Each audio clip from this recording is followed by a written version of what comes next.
Good evening.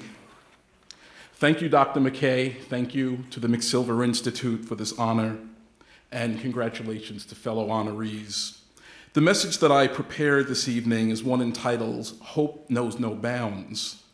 This mantra applies to many individuals who face poverty, discrimination, mental and physical challenges, and stigma. However, what shines through during many of the dark moments is a glimmer of hope that hopefully expands to a brighter ray of sun for tomorrow. Although my initial preparation for tonight's honor was a brief chronology of my professional involvement in the behavioral health field over the past 10 years, I came to the profound realization that I would be remiss to not factor in my personal experience into the larger equation of people who hope, strive, grasp at second chances, and with the proper tools and supports, succeed, hopefully to a point of being an inspiration for others on a similar journey. In 2004, shortly after turning 40 and earning my first degree, I began working in HHC's, that's the Health and Hospitals Corporation's Office of Behavioral Health, where I was given the opportunity to develop and promote several recovery initiatives, such as the introduction of peer counseling to many of the hospitals. And that was a critical step that not only enhanced engagement for individuals using mental health services, but also a life-changing opportunity for individuals who elected to transition their role from patient to helper. These employment opportunities for individuals who, through their strategic disclosure and service to others, fostered agency, hope, and self-sufficiency, certainly a prosperous alternative, as reported by many of them, to a formerly impoverished state of joblessness, a diagnostic label, and very little hope for the future. Although this is not everyone's story, the opportunities I have had to work with many individuals who have become peer counselors has taught me a great deal about hope, resilience, and perseverance, and how this has affected my life. As a supervisor to many individuals re-entering the workforce, I had opportunities to mentor, implement a vision, and contribute to systems change. Through this, my own recovery and sense of hope were strengthened on a daily basis. I have been in recovery for more than 20 years and have been fortunate to use my lived experience to help others in the workforce. Our common denominator is that we have come to believe that we can make important contributions beyond a diagnosis.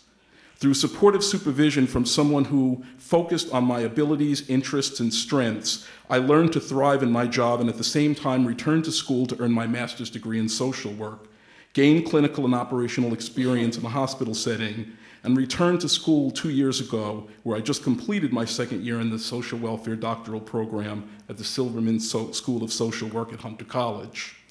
One of the greatest opportunities is that of wearing multiple hats. Hats of a social worker, a supervisor, a trainer, a peer, and a researcher.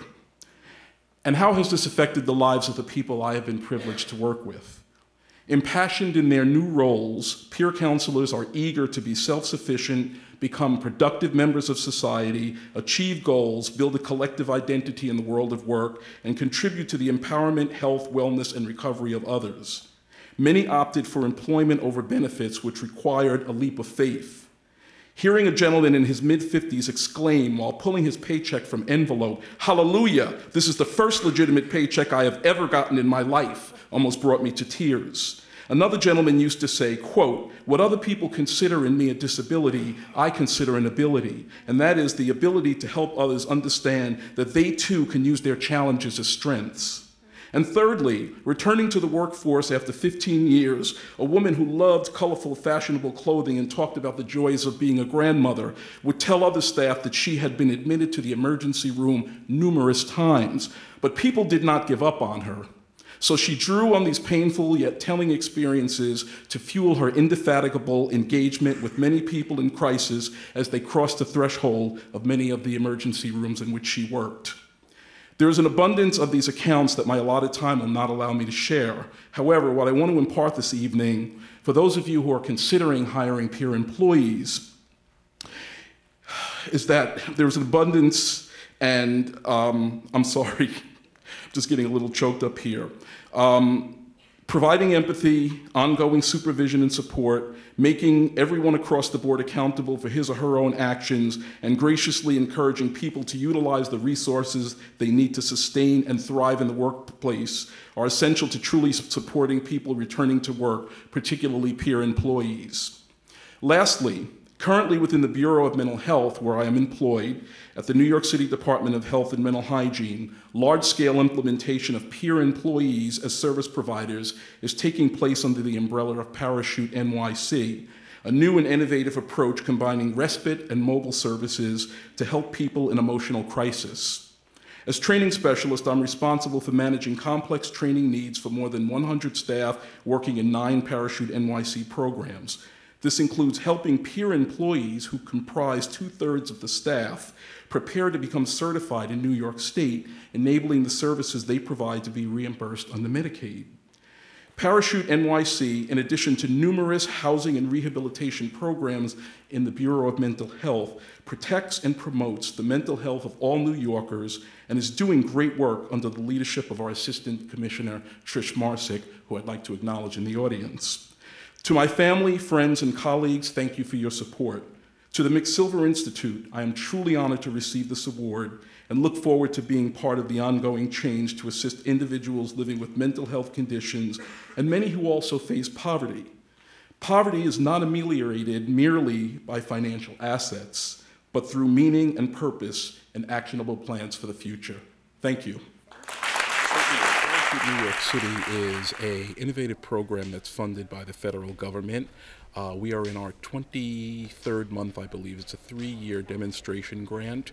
It's a project that combines mobile and respite services to engage individuals 18 years of age and older who are addressing emotional crises.